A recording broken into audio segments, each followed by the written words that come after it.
Varicose veins తో బాధపడుతున్నారా? భారతదేశంలోనే బెస్ట్ ట్రీట్మెంట్ అందించే ఏకైక హాస్పిటల్ ఏవిస్. నమస్తే రమగారు. నమస్తే జయ. రమగారు, వేసవికాలంలోకి వచ్చేసాము. మరి ఏంటి చలవ చేయడానికి ఏం తీసుకోవాలి? ఎప్పుడు తాగాలి తాగాలి తాగాలి అనిపించేస్తుందండి. అప్పుడే మొదలైపోయింది. ఏం చేస్తాం, తప్పదు ఇంకా మరి కాలాన్ని బట్టి కదా. కాలాన్ని బట్టి తప్పదు. చల్లగా తాగాలని ఫ్రిడ్జ్లో నీళ్లు తాగేస్తుంటే గొంతులు జలుబులు చేస్తాయి. తర్వాత ఏమో ఫ్రిడ్జ్ నీళ్లు తాగటం వల్ల డైజెషన్ ప్రాబ్లమ్స్ వస్తాయి, థ్రోట్ ఇన్ఫెక్షన్స్ వచ్చేందుకు అవకాశం ఉంది, జలుబు ఉడుకు చేస్తుందంటారు కదా. ముందు కుండ కొనుక్కోండి అర్జెంటుగా. తప్పకుండా కుండలో కూజాలో రాత్రిపూట తాగటానికి బెడ్ సైడ్ ఒక చిన్నది పెట్టుకోవటానికి అట్లా 2 రోజులు వాటిని నీళ్ళలో నానబెట్టి శుభ్రంగా వాసన అంతా పోయేలాగా. మట్టి వాసన ఇష్టమని తాగకూడదు, మొదటి రోజు పారబోసేయాలి. కొత్త కుండలో నీళ్లు జలుబు చేస్తాయి. నాకు ఎంత ఇష్టమో రామగారు, శుభ్రంగా తాగేస్తా. ఏదో గొంతులో అట్లా కిరికిరి అన్నట్టు ఉంటుంది. ఆ స్మెల్ ఇష్టం అనమాట. మట్టి వాసన గీక్కుని తినేయాలా అంత ఇష్టం అనిపిస్తుంది రమ్మగారు. నాకు కూడా ఇష్టమే. అవునా? కాకపోతే నేను ఎంతసేపు కుండలో వాసన చూస్తూ ఉంటాను. నేను కూడా అంతే. వాసన ఇష్టం, ఆ రుచి ఇష్టం కాదు అది. ఆ వాసన కోసం కిచెన్ లోకి వెళ్తూ ఉంటాను నేనైతే. నేను కుండలో ఒక వాసన చూస్తుంటాను. కొత్త కుండ వాసన చాలా బాగుంటుంది. కాకపోతే కొత్త కుండ నీళ్లు జలుబు చేస్తాయి. పసిపిల్లలకి, చిటిపిల్లలకి, పెద్దవాళ్ళకి ఇవ్వకండి. కొంచెం ఒక వారం అయితే పర్వాలా. కొత్త కుండలో నీళ్లు తీయగాలంటారా? వారం మనం తాగొచ్చు. ఏడాది పిల్లలకి, పెద్దవాళ్ళకి జలుబు చేస్తుంది. మామూలుగా తిని తిరిగే వాళ్ళకి ఏం కాదు, పెద్దవాళ్ళకి ఇబ్బంది. కొత్త కుండ. తర్వాత మజ్జిగ. మామూలుగా పెరుగన్నం తిన్నా కూడా మజ్జిగ అన్నం తినటం ప్రాక్టీస్ చేసుకోండి ఎండాకాలంలో. ఓకే. మజ్జిగ పొద్దున్నే ఒక గిన్నెడు చిలికి పల్చగా చేసి బాగా మరికాసిన నీళ్ళు పోసి కాస్త దబ్బాకో లేకపోతే ఒక నిమ్మ చెక్కో, దబ్బాకులు ఇక్కడెక్కడ ఉంటాయి, కరివేపాకు వేసుకోవచ్చు. ఒక చిన్న అల్లం ముక్క, పచ్చిమిర్చి వేయద్దు, పచ్చిమిర్చి వేయబోకండి. ఎండాకాలం పచ్చిమిర్చి తొందరగా పాడవుతుంది. ఓకే. అందుకని పచ్చిమిర్చి వద్దు. ఒక అల్లం ముక్క కొట్టి వేయటం, లేదా సొంటి పొడి ఉంటే అది వేసుకోవటం, అంత కరివేపాకు, ఉప్పు వేసి మూత పెడితే, మనం మూత పెడితే ఒక గంట సేపటికి సెటిల్ అయ్యి లోపలంతా అడుగుని వెళ్ళి పైకి పల్చటి తేట వస్తుంది. ఆ తేట అలాగా ఉంచుకుని తాగండి. 4-5 సంవత్సరాలు వచ్చిన పిల్లలకు కూడా ఇవ్వచ్చు, పెద్దవాళ్ళకు కూడా ఇవ్వచ్చు. తేటతోటి ఏం జబ్బు చేయదు. సొంటున్నా పర్వాలేదండి? పర్వాలేదు. ఓకే. మజ్జిగలో ఉండేటువంటి చలవ చేసే గుణంతో పాటు దాంట్లో కొంచెం జలుబు చేసే లక్షణం ఉంది కదా, దాన్ని కాంపెన్సేట్ చేస్తుంది శొంఠి కానీ అల్లం కానీ. రుచి బాగుంటుంది, దాహం తీరుతుంది, హాయిగా ఉంటుంది. దప్పికి తీరాలి కదా. పొద్దున్నుంచి మధ్యాహ్నం దాకా, సాయంకాలం దాకా చక్కగా తాగొచ్చు ఈ నీళ్ళని ఇంట్లో ఉంటే. ఒకవేళ ఆఫీసులకు వెళ్ళినా, స్కూల్కి వెళ్ళినా పిల్లలకి ఆ పల్చటి మజ్జిగ, వెన్న తీసిన మజ్జిగ కూడా బాగుంటుంది.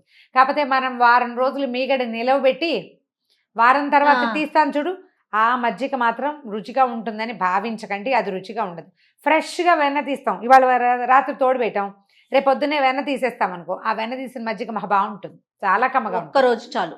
ఒక రోజుదే నిలవబెట్టిన మీగడ తాలూకు మజ్జిగని తాగటానికి ఆలోచించద్దు. అదంత హెల్దీ కాదు, రుచిగా అస్సలు ఉండదు. అవునవును. పాల మీగడైనా పెరుగు మీగడైనా కూడా ఓకే, అది బాగోదు ఈ పని చేయటం మజ్జిగ. తర్వాత సబ్జా గింజలు దొరుకుతాయి. అవును. చిట్టి గింజలు ఉంటాయి, నల్లగా కనపడతాయి, నువ్వుల్లాగా. నీళ్ళలో వేసిన పావు గంట కల్లా తెల్లగా ఇలా ఉబ్బిపోయి తమాషాగా కనిపిస్తాయి. సబ్జా గింజలు అంటించిన ఐస్ క్రీములు చిన్నప్పుడు తింటూ ఉండేవాళ్ళం. పిల్లలు అవి పురుగుల్లాగా భావించేందుకు కూడా అవకాశం ఉంది. కాస్త వటిక బెల్లం పొడి గనక వేసి కాస్త అన్ని ఇవ్వచ్చు. అన్ని గింజలు వేసినా సరిపోతుంది. మనమే బయటికి వెళ్ళేటప్పుడు మనకి అభ్యంతరం లేదనుకో, అంటే ఇది పురుగులా ఉంది, అలా ఉంది, ఇలా ఉంది, భావాలు లేవు, సబ్జా గింజలు ఓకే అయితే బాటిల్లో సబ్జా గింజలు వేసేసుకోండి. పటిక బెల్లం అక్కర్లా మనకి. అవునవును. పిల్లలు తాగరు కాబట్టి వాళ్ళకి పటిక బెల్లం. మనం ఆ సబ్జా గింజలు నీళ్లు తాగినా కూడా ఓవర్ హీట్ చేయకుండా ఉంటుంది. అండ్ మోర్ ఓవర్ సబ్జా గింజల్లో కాన్స్టిపేషన్ని వాటిని పోగొట్టే గుణం ఉంది. పేగుల్లో ఉండే మలినాలని తొలగిస్తాయి సబ్జాలు. హెల్త్కి చాలా మంచిది. గట్టుకి అంటే పొట్ట లోపల భాగాల్లో ఉండేటువంటి ఆ లైనింగ్కి చాలా మంచిది సబ్జా. కాన్స్టిపేషన్ ఉన్న పిల్లలు కూడా రెగ్యులర్గా అన్ని నీళ్లు, రోజు ఒక 1/2 స్పూన్, అంత పావు, అన్ని గింజలు వేస్తే అంత అవుతాయి. అవును. అది తినడం అలవాటు చేయండి. కాన్స్టిపేషన్ పోతుంది, చలవా చేస్తుంది. నాకు ఒక డౌట్ అండి, సబ్జా గింజలకు సంబంధించి. జనరల్గా నమ్మలం, మింగేస్తాం, అరుగుతాయా అని ఒక డౌట్. అరగవు. అవి పొట్టలోకి వెళ్ళి ఆ లైనింగ్తో పాటు వచ్చి మోషన్ ఫ్రీ చేస్తాయి. ఫైబర్ అది. అవును అవును. అవే అరిగిపోతాయి. అరగాల్సిన పని ఉంది, అందులో ఉన్నది అదంతా జ్యూస్ అంతా బయటకు వచ్చేస్తుంది. గింజలు సుమారుగా నల్లదనం ఉంటుంది కదా, లోపల నల్ల చుక్క ఉంటుంది, అది మోషన్ని ఫ్రీ చేస్తుంది. ఓకే. ఫైబర్ కదా అది. అవునవును. పనిచేస్తుంది, పిల్లలకి బాగుంటుంది. ఓకే. మరీ చిన్న పిల్లలకి కాదు, 4-5 ఏళ్ళు వచ్చిన పిల్లలకి. తర్వాత ఏమో సగ్గుబియ్యం జావ కూడా సాయంకాలం పూట కొంచెం సగ్గుబియ్యం ఉడికించి పాయసంలాగా చేసుకోవచ్చు. కాసిన పాలు పోసి పంచదార వేస్తే పిల్లలకి నచ్చుతుంది. ఏమీ వేయకుండా కూడా సగ్గుబియ్యం జావ హాయిగా తాగేసేయచ్చు. అవును. ఈజీ మెథడ్ ఏంటంటే నైలాన్ సగ్గుబియ్యాలు తీసుకోకండి, బండవి బండవే తీసుకుని శుభ్రంగా మిక్సీలో వేసేయండి. ఒక 1/2 kg ఆ. పొడైపోతుంది. ఆ. బరక రవ్వలాగా ఉంటుంది జయ. కొంత మెత్త పిండి అవుతుంది, కొంత రవ్వ అవుతుంది. డబ్బాలో పోసి పెట్టుకోండి. ఓ 2 స్పూన్లు వేయడం, ఒక గ్లాస్ నీళ్లు పెట్టడం, స్పూన్తో కలిపేసి పొయ్యి మీద పెట్టండి. బాగుందండి. 5-8 నిమిషాల్లో ఉడికిపోతుంది. పాలు సూట్ కాని పిల్లలకి సగ్గుబియ్యం జావిస్తున్నారు ఇప్పుడు. ఓకే. ఇది వరకు ఏం చేసేవాళ్ళు నాకు గుర్తులేదు, నాకు తెలియదు. ఆ. ఇప్పుడు చూస్తున్నాం మేము, పాలు సూట్ కావట్లేదు, వాడికి ఎంబీబీఎస్ వస్తుంది అని. అవును. మా ఇంట్లో ఉన్న చిన్నపిల్లాడి పరిస్థితి అదే. ఓకే. వాడు శుభ్రంగా ఒట్టి సగ్గు జావే తాగేస్తాడు. అందులో పంచదార లేదు, పాలు లేవు, ఉప్పు లేదు, కమ్మగా ఉంటుంది. చప్పగా కమ్మగా ఉంటుంది, గంజిలా ఉంటుంది. అదేలేండి. మనం బెల్లము కానీ పంచదార కానీ వేసుకోవచ్చు. పిల్లలకి హాయిగా ఒక చుక్క పాలు చుక్క వేసి అంత పట్టిక బెల్లం పొడేసి కొంచెం కమ్మటిది, దానివల్ల చలవ చేస్తుంది. సగ్గుబియ్యం ఉప్మాలు చేసి పెట్టచ్చు. తర్వాత మనం తరవాణి చేసుకుంటాం. ఎలాగా రాత్రి అన్నం తోడు పెట్టుకుని పొద్దున తోడు పెట్టిన అన్నంలో ఒకసారి శుభ్రంగా కలిపేసి, ఎక్కువ వద్దు ఇంతే పెట్టండి, దాని నిండా నీళ్లు పోసి పెట్టండి. ఆ నీళ్లు వంచుకుని తాగినా కూడా దాహం తీరుతుంది. ఓకే. అందులో నీళ్ళు పోసి తాగొచ్చు. అవి కూడా అవి మనం డబ్బాలో పోసి చిన్న టంబ్లర్స్ వస్తున్నాయా, ఇవి వేరు దొరుకుతాయి, పోసి పట్టుకెళ్ళిపోవచ్చు. కాదండి, మనం ఇది ఓకే, నైట్ పాలు పోసి మనం తోడేస్తాం కదా అన్నం, దాన్ని ఏమంటాము? అదే చద్దెన్నము. అది సరే, తర్వాత తోడన్నం అంటాం. తోడన్నము, చద్దెన్నము, తర్వాణి. దీన్ని ఈ అన్నాన్ని నిలవబెట్టి రోజు నీళ్లు పోసి అందులో ఫ్రెష్గా అన్నం వేస్తూ ఉన్నాం అనుకో, దాన్ని తర్వాణి అంటారు. ఆహా. ఏ రోజుకు ఆ రోజు తోడు పెట్టుకుంటాం. ఆ నిలవబెట్టే ప్రక్రియ అందరిళ్లలో కుదరదు జయ. కొన్ని చేతులు వేడి ఉంటాయి, పులిసిపోతుంది విపరీతంగా. ఇంట్లో వాళ్ళు ఆ పులుపు తాగరనుకో, అప్పుడేం చేస్తాం, వేస్ట్ అవుతుంది. కమ్మగానే తాగుతారు, పుల్లగా తాగరు. కమ్మటిది 1 డేకి కమ్మగా ఉంటుంది, రోజు గడిచే కొందికి పుల్లబడిపోతుంది. దాంట్లో చాలా యాంటీబ్యాక్టీరియా, ఇవి ఏమంటారంటే మర్చిపోతారండి, దాని పేరు రావట్లేదు. దాంట్లో ఒక ఫంగస్ ఏర్పడుతుంది కదా, అది చాలా మంచిది పొట్టకి. మీరు దేన్ని సజెస్ట్ చేస్తారు ఈ మూడిట్లో? నేను ఫ్రెష్ దాన్నే సజెస్ట్ చేస్తాను. నిలవది మంచిదే. నిలవది ఎట్లా అంటే కొంచెం అరిగించుకునేందుకు శారీరక శ్రమ ఉండాలి. తర్వాత మనకి వాతపు శరీరాలు అవి ఉన్నాయనుకో, తొందరగా ఒళ్ళు నొప్పులు వస్తాయి, ఊరికే బద్ధకం వస్తుంది, వాళ్ళకి సూట్ కాదు. కడుపుతో ఉన్న వాళ్ళు, చంటి పిల్లల తల్లులు, పెద్దవాళ్ళు, ఒళ్ళు నొప్పుల వాళ్ళు, కీళ్ల బాధలు ఉన్నవాళ్ళు దాన్ని తాకూడదు. బట్ ఫ్రెష్గా రాత్రి తోడు పెట్టుకుని పొద్దున్న తింటాం చూడు, అది పనికొస్తుంది. ఇంత అన్నం వేసుకొని అన్ని పాలు పోసుకుని తోడు చొక్కేస్తే చక్కగా అంత అవుతుంది. ఆ ముద్ద మగవాళ్ళు పిల్లలు తినేసేయచ్చు, ఆడవాళ్ళు తినేయచ్చు. చిన్నపన్న పిల్లలకి చక్కగా బాక్సుల్లో కలిపి పెట్టేసేయచ్చు. అది మళ్ళీ మధ్యాహ్నానికి సాయంత్రానికి కాకుండా మార్నింగ్ పొద్దున పూట తినేస్తే చాలా బాగుంటుంది. ఓకే. కూరలు కూడా బీరకాయ, వంక, మన సొరకాయ లాంటివి, బూడిద గుమ్మడికాయ ఎక్కువ వాడుకుంటే ఈ సీజన్లో జ్యూసులు, కూరగాయల జ్యూసులు, కూరల జ్యూసులు కూడా, బూడిద గుమ్మడి జ్యూసు ద బెస్ట్ ఎండాకాలానికి. మంచి ఓపిక వస్తుంది జయ. అవునా? నొప్పులు ఒకటి బాగా తగ్గుతున్నాయి. నేను నా మీదే నేను గమనించాను. ఇది చెప్తారా? ఇది కూడా చెప్పరా? చెప్పాగా. బూడిద గుమ్మడికాయ ఎలా రమ్మగారు? బూడిద గుమ్మడికాయ లేతవి ఆకుపచ్చగా ఉన్నవి తెచ్చుకోవాలి. పైన యాష్ గార్డ్ కదా, అది యాష్ వచ్చింది కాదు. Okay okay. లేతకాయ, దాంతో కూర కూడా చేసుకోవచ్చు. కూర కావాలంటే చూపిస్తా. ఓకే. చెక్కు తీయటం, గింజల పార్ట్ ఏదైనా కొంచెం గింజ కనబడితే గింజలు తీసేయటం, చిన్న చిన్న ముక్కలు తరిగి మిక్సీలో వేసేసేయటం. దీంతో పాటు ఇంకేదైనా కూరలు వేసుకుంటే వేసుకోవచ్చు, లేకపోతే లేదు. నేనైతే ఏమీ వేయటల్లా, ఒట్టి బూడిద గుమ్మడికాయ గ్రైండ్ చేసేస్తే చక్క తెల్లగా పల్చగా గంజి లాంటి జ్యూస్ వస్తుంది. ఒక గ్లాస్ నీళ్ళు పోసుకోవటం. మనం ఎంత చిక్కగా తాగలమో చూసుకోవాలి. చిక్కగా ఉన్న జ్యూసు మింగుడు పడుతుందో లేదో, కొంచెం పల్చటిది అయితే బాగుంటుంది.